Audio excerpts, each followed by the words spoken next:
बिस्मिल्लाहिर्रहमानिर्रहीम। अस्सलामुअलैकुम वीवर्स, आप देख रहे हैं सिरात मुस्तकीम सऊदी न्यूज़ चैनल। आज 28 सितंबर 2025 है। इस्लामी कैलेंडर के लिहाज से 6 रबीउस्सानी 1447 की तारीख बनती है। सऊदी अरब और दीगर खलीजी ममालिक के साथ साथ मशरिक़ वस्ता, ख़ास तौर पर पाकिस्तान, इंडिया और बांग्लादेश की सिक्योरिटी सूरत हाल क्या है, ये तमाम बातें आपसे शेयर की जाएंगी। वीडियो मुकम्मल देखिएगा, लाइक करके दोस्तों से ज़्यादा शेयर भी कीजिएगा।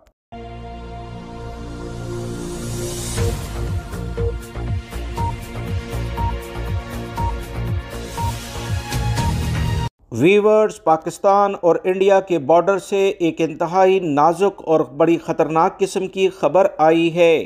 तफसीलात के मुताबिक इंडिया की पहली ड्रोन और काउंटर ड्रोन एक्सरसाइज का ऐलान किया जा रहा है।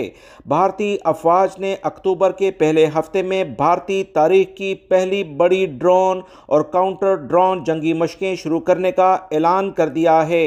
इस मशकों का यानी एक्सरसाइज का नाम कोल्ड स्टार्ट है और ये नाम किसी आम इंतखाब का नतीजा नहीं बल्कि पाकिस्तान के लिए एक वाज़िया ख़तरनाक सिग्नल है। यहाँ ये सवाल पैदा होता है कि कोल्ड स्टार डॉक्ट्राइन है क्या, जिसकी इन मशकों से जोड़ा जा रहा है। ताज़ा तरीन इतलात के मुताबिक डॉक्ट्राइन 2001 के ऑपरेशन प्रोग्राम के बाद सामने आई थी, जब भारतीय फ़ौज की सुस्त रफ्तारी तरक्की ने कमज़ोरी ज़ाहिर की थी। इसके बाद भारत ने एक हिकमत अमली बनाई कि मुस्तकबिल में किसी भी हमले या दहशतगर्दी के बाद वो तेज़ी से महदूद वक्त में शदीद तरीन रद्द अमल देगा, जो एटमी हथियारों के इस्तेमाल से नीचे रहते हुए इतना शदीद रद्द अमल होगा कि दुश्मन को किसी सूरत में भी माफ़ नहीं किया जाएगा, उसे निस्तो नाबूद किया जाएगा। मज़ीद इतलात के मुताबिक ये तमाम सेटअप पाकिस्तान के ख़िलाफ़ इस्तेमाल किए जाने का इम्कान है। इस किस्म के ऑपरेशन में टैंक नहीं, ड्रोन्स इस्तेमाल होंगे और हमले का हथियार नौयत के इलाज से बदला भी जाएगा। इस बार इंडिया ने कोल्ड स्टार्ट को एक नई शक्ल दे दी है। अब ये सिर्फ टैंकों और फौजियों की तेज़ हरकत नहीं होगी बल्कि ड्रोन्स के लॉन्चर्स यानी कि खुदकश ड्रोन्स और ऐसे ड्रोन्स हो कि वॉरहेड बड़े बड़े मिसाइल उठाकर भी लेकर जाने के काबिल होंगे। इस वसी पैमाने पर इंडिया की इस वक्त एक्सरसाइज शुरू होने जा रही हैं। याद रखिए, जदीद तरीन टेक्नोलॉजी का इस्तेमाल करते हुए इस किस्म के हमलों के लिए नई खतरनाक फोर्स भारत ने अपनी फौज को एक नई फोर्स का नाम दिया है, जिसका नाम रुद्रा ब्रिगेड है, जो कि हिस्ट्री की खतरनाक तरीन फौज होगी। ये नई फॉर्मेशन और नए असले से लेस होगी। प्यादा फौज, बख्तरबंद दस्ते, टैंक, हेलीकॉप्टर, ड्रोन्स और काउंटर ड्रोन सिस्टम सब एक ही यूनिट में शामिल कर दिए गए हैं। वीवर्स, ये तमाम वो सूरत हाल है जो किसी भी तौर पर पाकिस्तान पर दोबारा एक नई मनसूबाबंदी हमले के लिहाज से की जा रही है और ख़तरनाक तरीन हमला पाकिस्तान पर किए जाने का भी बहुत इम्कान है। अक्टूबर में शुरू होने वाली जंग मशकों के लिहाज से भारत ने पाकिस्तान के लिए अहम पैगाम दे दिया है कि पाकिस्तान के साथ किसी मामले पर ना तो मुज़ाकरात होंगे और ना ही अब किसी भी किस्म के दहशतगर्दी के हमले पर इंडिया एहतजाज करेगा, बल्कि डायरेक्टली ऐसा हमला करेगा कि जिससे पाकिस्तान को भारी नुकसान हो। पाकिस्तान से होने वाली किसी भी बड़ी दहशतगर्दी को जंग का ऐलान समझा जाएगा और भारत को हमला करने का पूरा हक होगा।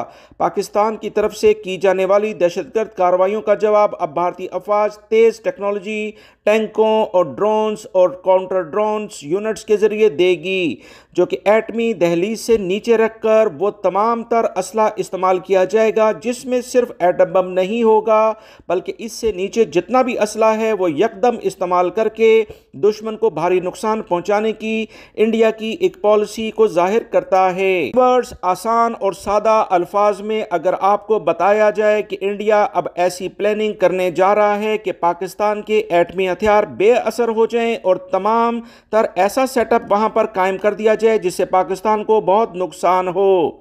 ये तमाम तर मालूमात इंटरनेशनल मीडिया और इंडियन मीडिया ये शेयर कर रहे हैं, जो कि आपसे शेयर की जा रही हैं।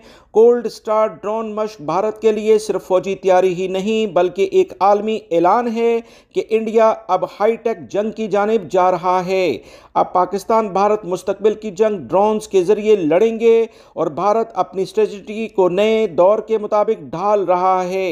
ये मशक पाकिस्तान के लिए वार्निंग है। किसी भी हमले का जवाब अब तेज तर, दुरुस्त और बेहतरीन अंदाज में इंडिया देगा और दुनिया के लिए पैगाम है कि भारत अब इस खित्ते में टेक्नोलॉजी वार का लीडर बनेगा। याद रखें, इंडिया पहले भी बहुत सारी ऐसे ऐलानात करता आया है, मगर वक्त ने साबित किया कि वो तमाम चीज़ें बेकार हुई और पाकिस्तान ने किस कदर मौसर जवाब दिया जिसको दुनिया भी मान रही है। इन तमाम सूरत हाल पर अभी पाकिस्तानी हुकूमत का कोई वाज़ा और ऑथेंटिक जवाब नहीं आया। इंशाल्लाह जैसी इस बारे में कोई इतलात आती है आपको फ़ौरन शेयर कर दी जाएगी। लिहाजा मेरे चैनल पर चलने वाली तमाम वीडियोस को सुना करें और इसे दोस्तों से शेयर भी कीजिएगा। वीवर्स, अक़वाम मुत्तहिदा की जनरल असम्बली में एक तारीख़ी लम्हा इस वक्त आया जब पाकिस्तान की जर्री सफारतकार साइमा सलीम ने भारत के झूठे इल्ज़ामात का न सिर्फ खरा खरा जवाब दिया बल्कि दुनिया के सामने बीजेपी का असल चेहरा भी बेनकाब कर दिया है। उन्होंने दो टोक अल्फाज में कहा कि भारत अंदरूनी मुल्क और बैनुल अक़वामी सतह पर रियासती दहशतगर्दी की पॉलिसी पर अमल पैरा है। भारत पाकिस्तान में दहशतगर्दों को फंड और सहूलतें फराहम करता है और इनके खुफिया नेटवर्क अब मज़ीद नहीं छुप सकते। पहलगाम हमले में भारत की बौखलाहट को दुनिया ने बेहतरीन अंदाज में मुशाहिदा किया। इंडिया ने इल्ज़ाम लगाया था कि पाकिस्तान रेजिडेंस फ्रंट को पनाह देता है और एक ग्रुप पहलगाम हमले में मुलविस हैं, जबकि हकीकत यह है कि इस ग्रुप ने खुद इन तमाम इल्ज़ामात की तरदीद कर दी है। पाकिस्तानी नुमाइंदा साइमा सलीम ने वाज़ह तौर पर कहा कि अगर इंडिया बेकसूर है तो वो आज़ाद और गैर जानिबदार तहकीकात से क्यों भाग रहा है। पहलगाम हमले से पहले और बाद में भारत की प्रॉक्सी वार दुनिया भर में बेनकाब हो चुकी है। पाकिस्तानी सफ़ीर ने दुनिया को याद दिलाया कि तहरीक तालिबान पाकिस्तान TTP इंडिया की सरपरस्ती में पाकिस्तान को नुकसान पहुंचा रही है, जबकि बदनाम ज़माना बलोच लिबरेशन आर्मी BLA भी असल में इंडिया की सरपरस्ती में काम कर रहे हैं और ख़ास तौर पर मजीद ब्रिगेड तो इनका ख़ास करिंदा है। ये सब भारत की प्रॉक्सीज हैं जिन्होंने हज़ारों पाकिस्तानियों की जानें ली और इबादतगाहों और दरसगाहों को खून आलूदा किया। साइमा सलीम का मजीद कहना था कि सिर्फ यही नहीं, ये तो बैरून मुल्क इंडिया की साजिशें हैं जो कि पाकिस्तान और दीगर हमसाय ममालिक में भी फैली हुई हैं और कनाडा तक पहुँच गई हैं। इंडिया अपने मुल्क में भी अक़लियतों पर मुजालिम कर रहा है जो इससे पहले किसी हुकूमत में नहीं हुए। साइमा सलीम ने RSS और BJP के इंतहा पसंदाना एजेंडे को बेनकाब करते हुए कहा कि मोदी सरकार की हुकूमत में ये तमाम तर इसकी मौजूदगी में हो रहा है और मुसलमानों, ईसाइयों, सिखों और दीगर मज़ाहिब के अफराद पर मुजालम ढाए जा रहे हैं। साइमा सलीम ने वाज़ह तौर पर कहा कि सिखों के बारे में इंडिया में ख़ास स्लोगन बन गया है कि सिख सरदार हैं या गद्दार हैं, एक चीज़ चुननी चाहिए। हत्ता के भारतीय शहरियों के साथ भी ज़ात पात की बुनियाद पर गैर इंसानी सलूक किया जाता है। साइमा सलीम ने अपने मौक़िफ़ मज़ीद सख्त अल्फाज में बयान करते हुए कहा, यह है भारत का चेहरा जो अंदरूनी मुल्क इस्लामोफोबिया जबकि बैरून मुल्क ख़ास तौर पर हमसाय ममालिक के खिलाफ जारियत के लिहाज से देखा जाता है। इंडिया बेबुनियाद हिंदुत्व नजरिया इन तमाम सूरत हाल की असल जड़ है। पाकिस्तान ने दुनिया को बता दिया है कि इंडिया खित्ते में अमन नहीं बल्कि इंतशार चाहता है। पाकिस्तान ने दहशतगर्दी के खिलाफ बेशुमार कुर्बानियाँ दी हैं। अक़वाम मुत्तहिदा को ऐसे मुल्क से लेक्चर नहीं लेना चाहिए जो खुद दहशतगर्दी एक्सपोर्ट करता हो। इंडिया की तमाम तर सूरत हाल पूरी दुनिया जान चुकी है, इसलिए इससे अब दूर हो रहे हैं। पाकिस्तान की जानिब से वाज़ह तौर पर कहा गया कि हर किस्म की दहशतगर्दी जो इंडिया की सपोर्ट से हो रही है इसका सामना किया जाएगा और इन्हें मंतकी अंजाम तक पहुंचाया जाएगा। वतन अजीज़ के चप्पे चप्पे की हिफाजत की जाएगी। पाकिस्तानी नौजवानों के लिए एक बहुत बड़ी खुशखबरी आई है, वो ये है कि पाकिस्तान और इंटरनेशनल लेवल पर धूम मचाने वाली टेलीकॉम कंपनी हवावे ने इनकलाबी कदम उठाने का ऐलान कर दिया है कि मुश्तरका ट्रेनिंग के ज़रिए हवावे 3 लाख पाकिस्तानी नौजवानों को हाई टेक ट्रेनिंग देगा ताकि वो लेबर मार्केट के लिए तैयार हो सकें। पाकिस्तान के इंजीनियर्स की सबसे बड़ी मुश्किल अब हल होने जा रही है।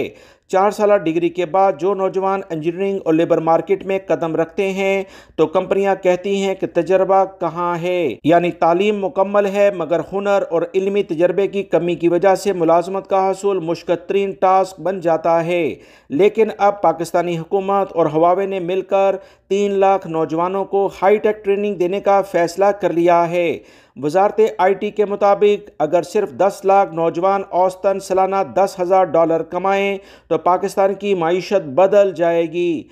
अगर बात की जाए हवावे ट्रेनिंग प्रोग्राम की तो पाकिस्तान की 100 यूनिवर्सिटी में हवावे एकेडमीज कायम की गई हैं, जिसमें 30 जगहों पर जदीद तरीन ICT लैब्स हैं और 300 से ज़ायद ट्रेनर्स पाकिस्तानी नौजवानों को ट्रेनिंग दे रहे हैं, जिसमें 18 ऑनलाइन कोर्सेज जैसे AI, clouds, networking, self speed training और सर्टिफिकेशन के इम्तहानात शामिल है। एसोसिएट एक्सपर्ट लेवल तक ट्रेनिंग शामिल होगी। यूनिवर्सिटी तलबा, प्रोफेशनल्स और यहाँ तक के स्कूल्स लेवल के स्टूडेंट भी इस पोर्टल पर रजिस्टर्ड हो सकते हैं। लिहाजा वो तमाम पाकिस्तानी नौजवान जो कि इस तमाम प्रोफेशन के लिहाज से इंटरेस्ट रखते हैं, यकीनी तौर पर इन्हें ये ट्रेनिंग हासिल करनी चाहिए। पाकिस्तानी आज़मीन हज के लिए बड़ी खुशखबरी का ऐलान किया गया है। तफसीलात के मुताबिक मजबूरी के बायस हज पर ना जाने वाले अफराद के लिए वजारत मजहबी अमूर की नई पॉलिसी का ऐलान किया गया। हुकूमत ने इन आज़मीन के लिए शानदार सहूलत मुतारफ़ करा दी है जो शदीद बीमार हों या ऐसे हाजी जिनकी रजिस्ट्रेशन हो गई मगर इनका इंतकाल हो गया और वह हज पर नहीं गए। अगर कोई रजिस्टर्ड हाजी फौत हो गया या शदीद बीमार था तो उसका कोई भी करीबी रिश्तेदार हज पर अब जा सकेगा। अगर ख़ुद मजबूरी के बायस वो नहीं जा पाया तो वो शख्स हज के लिए किसी और को भी नामज़द कर सकता है। आज़मीन हज को चाहिए कि अपनी जमाशुदा रकम वापस भी ले सकते हैं। इसके लिए अहम शराइत आयद की गई हैं और डॉक्यूमेंट्स की भी ज़रूरत पड़ेगी, जैसे बीमार या इंतकाल की सूरत में मेडिकल सर्टिफिकेट का सबूत देना होगा, वजूहात स्टैम्प पेपर पर दर्ज लाजमी करना होंगी। दरख्वास्त के साथ बैंक रसीद और शनाख्ती कार्ड की कॉपी भी लाजमी होनी चाहिए। ये फ़ैसला हज़ारों ख़ानदानों के लिए आसानी और उम्मीद की किरण का बायस बन गया है कि अब किसी भी मजबूरी या नागहानी सूरत में हज का ख्वाब अधूरा नहीं रहेगा, बल्कि करीबी अजीज़ इसे मुकम्मल कर सकेंगे और अल्लाह रब्बुल इज़्ज़त उस मरहूम हाजी जिसकी बाकायदा ख्वाहिश थी कि वह हज करे, अब उसे यकीनन अजर अजीम पहुँचेगा। यमन से ताज़ा तरीन इतलात आई है कि यमन के हौसियों ने LPG टैंकर और इस पर सवार 27 रुकनी अमले को रिहा कर दिया है, जिसमें कैप्टन मुख्तार समेत 24 पाकिस्तानी, 2 श्रीलंकन और 1 नेपाली शहरी शामिल थे। पाकिस्तानी वज़ीर दाखिला मोहसिन नकवी ने तफसीलात शेयर करते हुए कहा कि खुशखबरी है कि हमारे पाकिस्तानी भाई और दीगर ममालिक का अमला महफूज हैं। जहाज़ और अमला यमन से बाहर पहुँच गया है। हमने हर ऑप्शन इस्तेमाल किया ताकि अपने लोगों को वापस ला सकें। उन्होंने मज़ीद कहा कि सिक्योरिटी इदारों की दिन रात की मेहनत और दवाओं के नतीजे में ये रिहाई मुमकिन हुई है। तफसीलात के मुताबिक 17 सितंबर को बहरी जहाज़ ईरानी बंदरगाह बंदर अब्बास से यमन जा रहा था। रास्ते में जहाज़ पर यहूदी साख्ता ड्रोन हमला किया गया। इस हमले में 24 पाकिस्तानी समेत पूरा अमला यरगमाल बना लिया गया था। पाकिस्तानी वज़ीर दाखिला ने मज़ीद कहा है कि पाकिस्तान एक जिंदा कौम है, एक बार फिर साबित किया है कि हम मिलकर सब कुछ कर सकते हैं।